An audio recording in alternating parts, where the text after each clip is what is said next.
ಕ್ಯಾಮ್ರಾಗೆ ಅಂತ ಹೇಳ್ತಾ ಇಲ್ಲ, you are genuinely are inspiration for many of the people including. So ma'am, so NC ಗೊತ್ತಾ ಇವ್ರು ನಿಮಗೆ?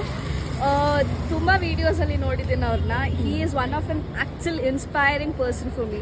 ಓಕೆ. ಸೊ ಎಷ್ಟೋ ಜನ ತುಂಬ ಅಸಡ್ಡೆ ಮಾಡ್ತಾರೆ, ಸೋಂಬೇರಿತನ ಇರುತ್ತೆ, but there is nothing, I mean like ಅಲ್ಲೇನೋ ತಪ್ಪು ತಿಳ್ಕೊಳ್ಳೋ ಅಂಥದ್ದಿಲ್ಲ, but he is putting is 100% effort. ಕಷ್ಟಪಟ್ಟು ದುಡ್ದು ಆ ಖುಷಿ, ಇನ್ನೊಬ್ರು ಮುಖದಲ್ಲಿರೋ ಖುಷಿನ ಒಂದು ಕ್ಯಾಪ್ಚರ್ ಮಾಡ್ತಾರಲ್ಲ, that is a most beautiful job he is doing. And it is such an inspiration ನನಗೆ. whenever I see it and it makes me like ನನಗೆಲ್ಲ ಚೆನ್ನಾಗಿದ್ರು, why am I being so like lethargic? God has given us everything, but ನಾವು ಏನಕ್ಕೆ ಇಷ್ಟು ಇದು ಮಾಡ್ತಾರೆ? look at him, is working hard. he is an actually inspiring person, to be honest. there is nothing less in him. ಜನ ಹೇಳ್ಬೋದು ಅಯ್ಯೋ ಹಂಗೆ ಹಿಂಗೆ, no, he is equivalent to every single person on the earth. And I appreciate him. I want him to work more, flourish in his career. Wow Nitish.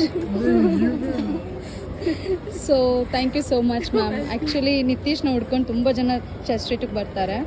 So like ಇವಾಗ ನೀವು like ಕೆಲವೊಂದು ಪಾಯಿಂಟ್ಸ್ನ ಅವ್ರ ಬಗ್ಗೆ ಎತ್ತಿಟ್ಟಿದ್ದೀರಾ. ಇನ್ನು ನೋಡೋ ವ್ಯೂವರ್ಸ್ಗೆ ಇನ್ನೂ ಲೈಕ್ ಎಷ್ಟು ತುಂಬ ಜನ ಸೋಂಬೇರಿತನ ಇರ್ಬೋದು, but like they'll come up.